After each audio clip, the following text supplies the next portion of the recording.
Viewers welcome back in program जी doctor साहब हुण आपां एंड वाले सैक्शन च आ चुके हैं और जिसका नाम है नगेट्स ऑफ स्पिरिचुअल विजडम और इस बारे आपां तुहाडे तो विचारां जानने चाहांगे। जी डॉक्टर साहब की कहना चाहोगे?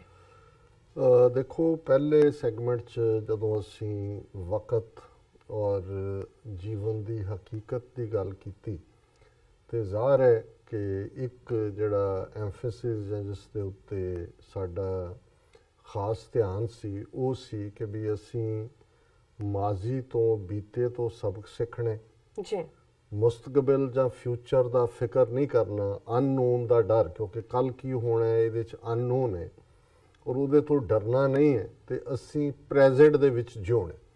और कुदरती एक ख्याल जिहड़ा पाकिस्तान की एक फकीर जोड़ी जिस दे विच खास तौर पर अशफाक अहमद खान साहब उन्हां दी अहलिया जिन्हां नूं बड़े प्यार दे नाल आपा बानो कुर्सिया करके याद किया जाता है जी और उन्हां दा और पाकिस्तानी कला दे फील्ड दे विच खास तौर पर टीवी नाल जां ड्रामे नाल जां जिहड़े लिटरेचर नाल संबंधित लोग ने उन्हां चों कोई ऐसा नहीं होएगा ईवन हालांकि दोनों ही इस दुनिया तो जा चुके ने। मेरे लिए भी ये हमेशा जिहड़ा एक प्रेरणा भी ने, सिखां दे बहुत दोस्त और हमदर्द और कई बार जिहड़ी उन्हां दी स्पिरिचुअल विजडम सी उहदे च जिथे इस्लाम मेन मूविंग फोर्स उहदे च गुरबाणी और सिੱਖੀ सिद्धांत नूं भी बहुत चंगी तरह समझते सी। जी सो उन्होंने एक थां दे उत्ते जदों उन्होंने गल की तो उन्होंने कहा कि जी मैनू बचपन तो ही बड़ी ये सी कि भी जदों किसी ने कहना जी दरवाज़ा बंद करो भी खोल के गए हैं।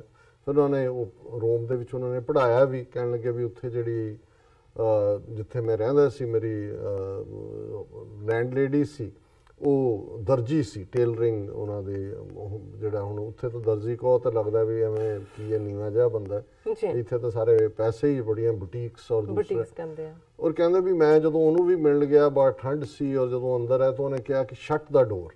ਕਹਿੰਦੇ ਵੀ ਮੈਨੂੰ ਇਹ ਲੱਗਾ ਕਿ ਵੀ ਇਹ ਮੈਂ ਤਾਂ ਉੱਥੋਂ ਜਾਨ ਛੁਡਾ ਕੇ ਆਇਆ ਇੱਥੇ ਵੀ ਨਾਲ ਆ ਗਿਆ। ਫਿਰ ਜਿਵੇਂ ਉਹਨਾਂ ਦਾ ਉਹ ਬੜੇ ਅੱਛੇ ਕਿੱਸਾਕਾਰ ਨੇ, ਉਹਨਾਂ ਦਾ ਬਿਆਨ ਕਰਨ ਦਾ ਬੜਾ ਖੂਬਸੂਰਤ ਅੰਦਾਜ਼ ਹੈ ਔਰ ਉਹਦੇ 'ਚ ਉਹਨਾਂ ਨੇ ਕਿਹਾ ਵੀ ਫਿਰ ਮੈਂ ਉਹਨੂੰ ਪੁੱਛਿਆ ਕੀ ਹੈ, ਕਹਿੰਦੇ ਵੀ ਉਹਨੇ ਮੈਨੂੰ ਇਹ ਗੱਲ ਸਮਝਾਈ ਕਿ ਜਦੋਂ ਅਸੀਂ ਸ਼ਟ ਦਾ ਡੋਰ ਕਹਿੰਦੇ ਇਹਦਾ ਮਤਲਬ ਇਹ ਨਹੀਂ ਹੈ ਕਿ ਵੀ ਜਿਹੜਾ ਹੈ ਉਹਦੇ 'ਤੇ ਤੁਸੀਂ ਦਰਵਾਜ਼ਾ ਹੁਣੇ ਹੀ ਬੰਦ ਕਰੋ। ਇਹਦਾ ਮਤਲਬ ਹੈ ਕਿ ਪਾਸਟ ਜਿਹੜਾ ਹੈ ਉਸ ਦੇ ਉੱਤੇ ਦਰਵਾਜ਼ਾ ਬੰਦ ਕਰ ਦਿਓ, ਸ਼ਟ ਦਾ ਡੋਰ, ਕਿ ਵੀ ਤੁਹਾਨੂੰ ਤੁਹਾਡਾ ਮਾਜ਼ੀ ਤੁਹਾਡਾ ਪਾਸਟ ਜਿਹਨੂੰ ਅਸੀਂ ਅਜੋਕੀ ਪੰਜਾਬੀ 'ਚ ਭੂਤਕਾਲ ਕਹਿੰਦੇ ਹਾਂ ਜੀ ਉਹ ਤੁਹਾਨੂੰ ਜਿਹੜਾ ਹੈ ਉਹ ਤੁਹਾਡੇ ਰਸਤੇ ਦੀ ਰੁਕਾਵਟ ਨਾ ਬਣੇ ਕਿ ਤੁਸੀਂ ਅੱਜ ਜਿਹੜਾ ਦਿਨ ਚੜ੍ਹਿਆ ਹੋਇਆ ਹੈ ਇਹਦੇ ਬਾਰੇ ਸੋਚੋ, ਆਪਣਾ ਤੁਸੀਂ ਕਿਵੇਂ ਜੀਵਨ ਨੂੰ ਅੱਗੇ ਗੁਜ਼ਾਰਨਾ ਹੈ।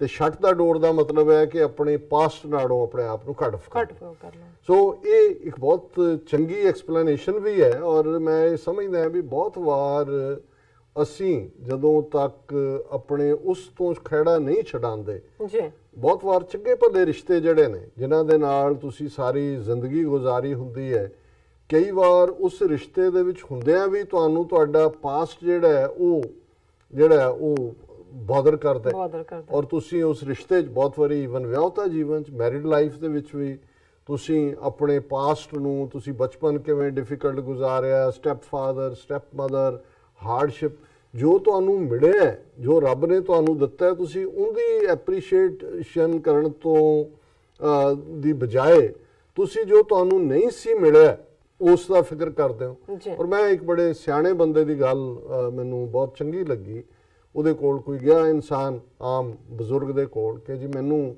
ਕੋਈ ਜੀਵਨ ਦਾ ਸਬਕ ਦਿਓ, ਤੁਸੀਂ ਬਹੁਤ ਖੁਸ਼ ਰਹਿੰਦੇ ਹੋ, ਬੜੇ ਹੈਪੀ ਹੋ, ਤੁਹਾਡੇ ਤੇ ਬੜਾ, ਔਰ ਮੈਨੂੰ ਇਹ ਦੱਸੋ ਕਿ ਖੁਸ਼ੀ ਕਿਵੇਂ ਮਿਲਦੀ ਹੈ। ਕਿ ਉਹਨਾਂ ਨੇ ਕਿਹਾ ਜੀ ਦੋ ਗੱਲਾਂ ਦੇ ਉੱਤੇ ਜੇ ਬੇਟਾ ਤੁਸੀਂ ਅਮਲ ਕਰ ਸਕੋ ਤੇ ਜੀਵਨ ਦੇ ਵਿੱਚ ਬੜੀ ਖੁਸ਼ੀ ਮਿਲੇਗੀ। ਉਹ ਕਹਿੰਦੇ ਕੀ? ਕਹਿੰਦੇ ਵੀ ਸਾਡੇ ਚੋਂ ਜਿਨ੍ਹਾਂ ਨੂੰ ਥੋੜ੍ਹੀ ਬਹੁਤ ਰੂਹਾਨੀਅਤ ਦੀ ਕਣੀ ਮਿਲਦੀ ਹੈ, ਰੱਬ ਦੇ ਰਸਤੇ ਦਾ ਕੋਈ ਮਾੜਾ ਮੋਟਾ ਜਿਨ੍ਹਾਂ ਦੇ ਉੱਤੇ ਭੇਤ ਖੁੱਲ੍ਹਦਾ ਹੈ, ਉਹ ਇਹ ਸਮਝਦੇ ਨੇ ਕਿ ਮੇਰੇ ਵਰਗਾ ਕੋਈ ਨਹੀਂ ਹੈ ਜੀ। ਉਹ ਭਾਵੇਂ ਡੇਲੀ ਡਿਸਿਪਲਿਨ ਹੋਏ, ਸਵੇਰੇ ਉੱਠਣਾ ਹੈ, ਨਿਤਨੇਮ ਕਰਨਾ ਹੈ, ਬਾਣੀ ਪੜ੍ਹਨੀ ਹੈ। ਸੋ ਉਹਨਾਂ ਨੇ ਕਿਹਾ ਵੀ ਹਮੇਸ਼ਾ ਇੱਕ ਗੱਲ ਦਾ ਧਿਆਨ ਰੱਖੋ ਕਿ ਜਿੱਥੇ ਤੁਸੀਂ ਹੋ ਤੁਹਾਡੇ ਤੋਂ ਅੱਗੇ ਵੀ ਬਹੁਤ ਨੇ ਤੇ ਰੂਹਾਨੀ ਜ਼ਿੰਦਗੀ ਦੇ ਵਿੱਚ ਹਮੇਸ਼ਾ ਉਹਦੇ ਵੱਲ ਦੇਖੋ ਜਿਹੜਾ ਤੁਹਾਡੇ ਤੋਂ ਅੱਗੇ ਹੈ। ਜਿਹੜਾ ਨਹੀਂ ਹੈ ਉਸ ਨੂੰ ਕਰਸ ਕਰਕੇ ਆਪਣੇ ਆਪ ਨੂੰ ਵੱਡਾ ਨਾ ਮੰਨੋ। ਤੇ ਦੂਸਰਾ ਉਹਨਾਂ ਨੇ ਕਿਹਾ ਕਿ ਜਿਹੜੀ ਦੁਨਿਆਵੀ ਜ਼ਿੰਦਗੀ ਹੈ ਪੈਸੇ ਦੇ ਮਾਮਲੇ 'ਚ ਬਹੁਤ ਵਾਰੀ ਸਾਡਾ ਦੁੱਖ ਇਸ ਲਈ ਨਿਕਲਦਾ ਹੈ ਕਿ ਜਿਹੜਾ ਇਹ ਸਾਡੇ ਤੋਂ ਅੱਗੇ ਨੇ ਅਸੀਂ ਉਹਨਾਂ ਵੱਲ ਦੇਖਦੇ ਹਾਂ ਜੀ। ਔਰ ਜਿਹਨੂੰ ਗੁਰੂ ਸਾਹਿਬ ਨੇ ਫਰਮਾਇਆ ਸਹਿਸ ਖੱਟੇ ਲੱਖ ਕੋ ਉਠਤਾ ਆਵੇ ਤ੍ਰਿਪਤ ਨਾ ਆਵੇ ਮਾਇਆ ਪਾਛੇ। ਜਿਹੜੇ ਤੁਸੀਂ ਅੱਗੇ ਦੇਖਦੇ ਹੋ ਉਹ ਤਾਂ ਜਿਹਦੇ ਕੋਲ 1000 ਆ ਉਹ ਲੱਖ ਦੇ ਲਈ ਦੌੜ ਰਿਹਾ, ਲੱਖ ਵਾਲਾ ਮਿਲੀਅਨ ਲਈ ਦੌੜ ਰਿਹਾ। ਸੋ ਉਹਨਾਂ ਨੇ ਕਿਹਾ ਬੇਟਾ ਜੇ ਖੁਸ਼ੀ ਲੈਣੀ ਹੈ ਤੇ ਪੈਸੇ ਦੇ ਮਾਮਲੇ 'ਚ ਉਹਦੇ ਵੱਲ ਦੇਖੋ ਜੋ ਤੁਹਾਡੇ ਤੋਂ ਪਿੱਛੇ ਹੈ ਜੀ, ਔਰ ਉਹ ਤੁਹਾਨੂੰ ਖੁਸ਼ੀ ਦੇਗਾ ਕਿਉਂਕਿ ਫਿਰ ਤੁਸੀਂ ਸ਼ੁਕਰਗੁਜ਼ਾਰੀ 'ਚ ਹੋਵੋਗੇ। ਔਰ ਜਿਹਦੇ ਬਾਰੇ ਮੈਂ ਅਕਸਰ ਜਿਹੜਾ ਬਚਪਨ 'ਚ ਪੜ੍ਹਿਆ ਕਿਸੇ ਦਾ ਕੋਟ ਸੀ, ਉਹਨੇ ਮੈਨੂੰ ਹਮੇਸ਼ਾ ਇੱਕ ਬੜਾ ਹੌਸਲਾ ਵੀ ਦਿੱਤਾ ਹੈ ਔਰ ਸ਼ੁਕਰਗੁਜ਼ਾਰੀ ਵੀ ਦਿੱਤੀ ਕਿ ਆਪਣੇ ਪੈਰਾਂ 'ਚ ਜੁੱਤੀ ਨਾ ਹੋਣ ਦਾ ਗਮ ਮੈਨੂੰ ਖਾ ਰਿਹਾ ਸੀ, ਪਰ ਜਦੋਂ ਮੈਂ ਇੱਕ ਐਸੇ ਮਨੁੱਖ ਨੂੰ ਵੇਖਿਆ ਕਿ ਜਿਹਦੇ ਪੈਰ ਹੀ ਨਹੀਂ ਸਨ ਤੇ ਮੇਰਾ ਸਾਰਾ ਗਮ ਜਾਂਦਾ ਰਿਹਾ ਤੇ ਮੈਂ ਕਿਸੇ ਅਜਬ ਸ਼ੁਕਰਾਨੇ ਵਿੱਚ ਜੁੜ ਗਿਆ। ਜੇ ਤਾਂ ਤੁਸੀਂ ਜੁੱਤੀ ਵਾਲਿਆਂ ਵੱਲ ਦੇਖਣਾ ਹੈ ਕਿ ਵੀ ਉਹਨੇ ਨਾਈਕੀ ਦੇ ਸ਼ੂ ਪਾਏ ਨੇ ਕਿ ਕਿਹੜਾ ਬ੍ਰਾਂਡ ਪਾਇਆ, ਤੇ ਫਿਰ ਤਾਂ ਤੁਹਾਨੂੰ ਲੱਗੇਗਾ ਵੀ ਮੈਂ ਤਾਂ ਇੱਥੋਂ ਜਿਹੜਾ ਉਹ ਵਾਲਮਾਰਟ ਤੋਂ ਲੈ ਕੇ ਆਏ ਡਾਲਰ ਸਟੋਰ ਤੋਂ ਜੀ, ਰੁਪਈਏ ਵਾਲਾ ਡਾਲਰ ਵਾਲਾ। ਫਿਰ ਤਾਂ ਤੁਹਾਨੂੰ ਉਹ ਜਿਹੜਾ ਆਪਣੇ ਪੈਰਾਂ 'ਚ ਲੱਗੇਗਾ ਵੀ ਜੁੱਤੇ ਤੁਹਾਡੇ ਗਾਇਬ ਹੋ ਗਏ, ਪਾਏ ਵੀ ਤੁਹਾਨੂੰ ਲੱਗਣਗੇ ਤੁਸੀਂ ਨਹੀਂ ਪਾਏ। ਪਰ ਜੇ ਕਦੇ ਉਹਨਾਂ ਵੱਲ ਦੇਖੋ ਜਿਹੜੇ ਪੈਰਾਂ ਤੋਂ ਬਿਨਾਂ ਨੇ, ਫਿਰ ਕਹੋਗੇ ਵੀ ਹੇ ਵਾਹਿਗੁਰੂ ਤੇਰਾ ਸ਼ੁਕਰ ਹੈ ਤੂੰ ਮੈਨੂੰ ਪੈਰ ਵੀ ਦਿੱਤੇ ਸੀ ਤੇ ਪੈਰਾਂ ਦੇ ਵਿੱਚ ਪਾਉਣ ਲਈ ਵੀ ਕੁਝ ਦਿੱਤਾ। ਸੋ ਅੱਜ ਦਾ ਜਿਹੜਾ ਵਿਚਾਰ ਹੈ ਉਸ ਰਾਗ ਸੂਹੀ ਮਹੱਲਾ ਤੀਜਾ ਦੇ ਅਖੀਰਲੇ 4 ਪਦੇ, ਕਿਉਂਕਿ ਅੱਜ ਇਹ ਸ਼ਬਦ ਮੁਕੰਮਲ ਹੋਇਆ ਗੁਰੂ ਅਮਰਦਾਸ ਜੀ ਦਾ ਉਚਾਰਿਆ ਹੋਇਆ। ਔਰ ਇਸ ਦੇ ਵਿੱਚ ਅਲਟੀਮੇਟਲੀ ਇਹ ਜਦੋਂ ਤੋਂ ਅਸੀਂ ਇਸ ਦੁਨਿਆਵੀ ਅਹਿਸਾਸੇ ਕਮਤਰੀ ਸ਼ਿਕਾਇਤ ਗਿਲਾ ਕੀ ਨਹੀਂ ਮਿਲਿਆ ਇਸ ਸਾਰੇ ਚੋਂ ਜਦੋਂ ਅਸੀਂ ਛੁਟਕਾਰਾ ਪਾ ਲੈਂਦੇ ਹਾਂ ਤੇ ਫਿਰ ਰੱਬ ਦੀ ਦੁਨੀਆ, ਰੱਬ ਦੇ ਨਾਲ ਮੁਹੱਬਤ, ਉਸ ਦਾ ਇਸ਼ਕ ਜਿਹੜਾ ਉਹ ਤੁਹਾਨੂੰ ਲੈ ਕੇ ਕਿਤੇ ਹੋਰ ਚਲਾ ਜਾਂਦਾ। ਫਿਰ ਤਾਂ ਤੁਹਾਨੂੰ ਬੁੱਲੇ ਸ਼ਾਹ ਵਾਂਗੂ ਹੁੰਦਾ ਕਿ ਬੁੱਲੇ ਸ਼ਾਹ ਦਾ ਇੱਕੋ ਹੀ ਮਣਕਾ ਜਿਹੜਾ ਮੌਲਾ ਕਰਦਾ, ਮੌਲਾ ਮਾਲਕ ਨੂੰ ਕਹਿੰਦੇ ਕਿ ਵੀ ਫਿਰ ਕੋਈ ਹੋਰ ਚੀਜ਼ ਨਹੀਂ ਹੈ, ਇੱਕੋ ਹੀ ਮਣਕਾ ਹੈ। ਵੀ ਫਿਰ ਇਹ ਨਹੀਂ ਹੈ ਵੀ ਤੁਸੀਂ ਗਿਣੀ ਜਾ ਰਹੇ ਹੋ ਵੀ ਤੁਸੀਂ ਮਾਲਾ ਕਿੰਨੀਆਂ ਫੇਰੀਆਂ, ਉਹ ਸਟੀਲ ਦੀ ਫੇਰੀ ਹੈ ਕਿ ਉੱਨ ਦੀ ਫੇਰੀ ਹੈ ਕਿ ਕੋਈ ਹੋਰ ਹੈ।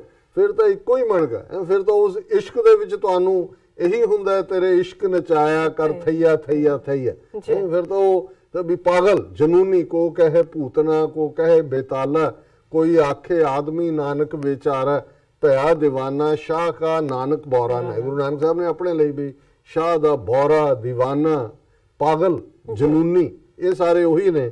ਗੁਰੂ ਅਮਰਦਾਸ ਜੀ ਇਹਨਾਂ 4 ਪਦਿਆਂ 'ਚ ਫਰਮਾਉਂਦੇ ਨੇ ਹਰ ਕੀ ਕੀਮਤ ਨਾ ਪਵੈ ਹਰ ਜਸ ਲਿਖਣ ਨਾ ਜਾਏ, ਗੁਰ ਕੈ ਸ਼ਬਦ ਮਨ ਤਨ ਰਪੈ ਹਰ ਸਿਉ ਰਹਿ ਸਮਾਏ, ਸੋ ਸ਼ੌ ਮੇਰਾ ਰੰਗਲਾ ਰੰਗੇ ਸਹਿਜ ਸੁਭਾਏ, ਕਾਮਣ ਰੰਗ ਤਾਂ ਚੜੈ ਜਾਂ ਪਿਰ ਕੈ ਅੰਕ ਸਮਾਏ।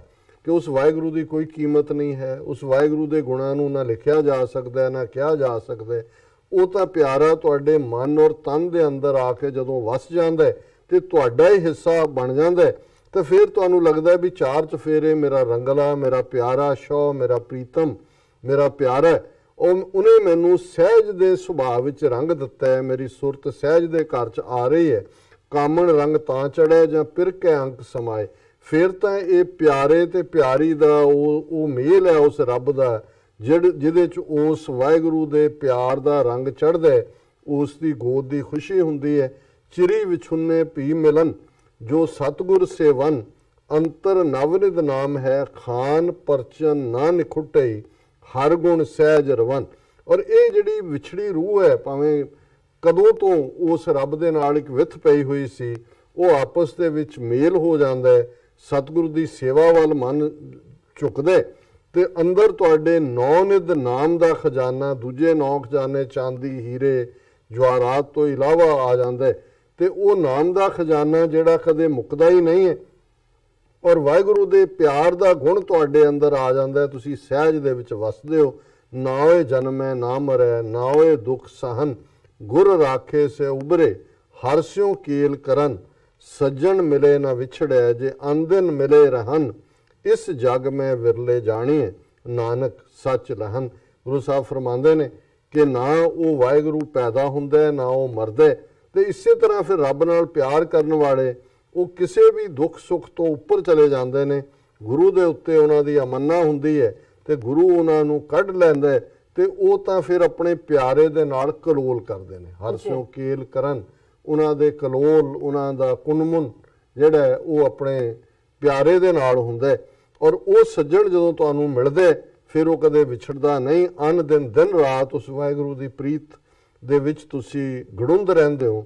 ਇਸ ਜੱਗ ਮੈਂ ਵਿਰਲੇ ਜਾਣੀ। ਪਰ ਗੁਰੂ ਸਾਹਿਬ ਕਹਿੰਦੇ ਨੇ ਕਿ ਵੀ ਇਹ ਜਿਹੜੇ ਨੇ ਇਹ ਜੱਗ ਦੇ ਵਿੱਚ ਬਹੁਤੇ ਨਹੀਂ ਨੇ, ਕੋਈ ਵਿਰਲਾ ਹੈਨ ਵਿਰਲੇ ਨਾਹੀ ਘਣੇ ਫੈਲ ਫੱਕੜ ਸੰਸਾਰ। ਜੀ ਹੁਣ ਇਹ ਜਿਹੜੀ ਫਕੀਰੀ ਹੈ ਇਹ ਹਰ ਇੱਕ ਦੇ ਲਈ ਨਹੀਂ ਹੈ, ਇਹ ਵਿਰਲੇ ਨੇ। ਜਗ ਮੈਂ ਉੱਤਮ ਕਾਢੀਏ ਵਿਰਲੇ ਕਈ ਕੇ। ਔਰ ਗੁਰੂ ਸਾਹਿਬ ਇਸ ਜਗ ਮੈਂ ਵਿਰਲੇ ਜਾਣੀਏ ਨਾਨਕ ਸੱਚ ਲਹਨ। ਔਰ ਸੱਚ ਦੇ ਰਸਤੇ ਤੇ ਤੁਰਨ ਵਾਲੇ, ਸੱਚ ਨੂੰ ਪਿਆਰ ਕਰਨ ਵਾਲੇ, ਸੱਚ ਦੇ ਰਾਹਗੀਰ ਜਿਹੜੇ ਨੇ ਉਹ ਵਿਰਲੇ ਹੀ ਹੁੰਦੇ ਨੇ। ਸੋ ਇਹ ਅੱਜ ਦਾ ਵਿਚਾਰ ਹੈ ਜੀ। ਡਾਕਟਰ ਸਾਹਿਬ ਤੁਹਾਡਾ ਬਹੁਤ ਬਹੁਤ ਸ਼ੁਕਰੀਆ, ਤੁਸੀਂ ਅੱਜ ਦੇ ਅਹਿਮ ਇਸ਼ੂ ਤੇ ਅੱਜ ਦਾ ਵਿਚਾਰ ਸਾਡੇ ਦਰਸ਼ਕਾਂ ਨਾਲ ਸਾਂਝਾ ਕੀਤਾ। ਸਨ ਆਪਣੀ ਵਿਊਜ਼ ਕਰੇ ਨੇ ਇਜਾਜ਼ਤ। ਵਨਸ ਅਗੇਨ ਸਾਰਿਆਂ ਨੂੰ ਅਸੀਂ ਫਿਰ ਦੁਬਾਰਾ ਨਵੇਂ ਸਾਲ ਦੀਆਂ ਲੱਖ ਲੱਖ ਮੁਬਾਰਕਾਂ ਦਿੰਦੇ ਹਾਂ ਔਰ ਇੱਥੇ ਹੀ ਤੁਹਾਡੇ ਤੋਂ ਆਪਾਂ ਇਜਾਜ਼ਤ ਲੈਂਦੇ ਹਾਂ। ਵਿਊਅਰ ਸਾਡੇ ਪ੍ਰੋਗਰਾਮ ਦਾ ਸਮਾਂ ਇੱਥੇ ਸਮਾਪਤ ਹੁੰਦਾ ਹੈ।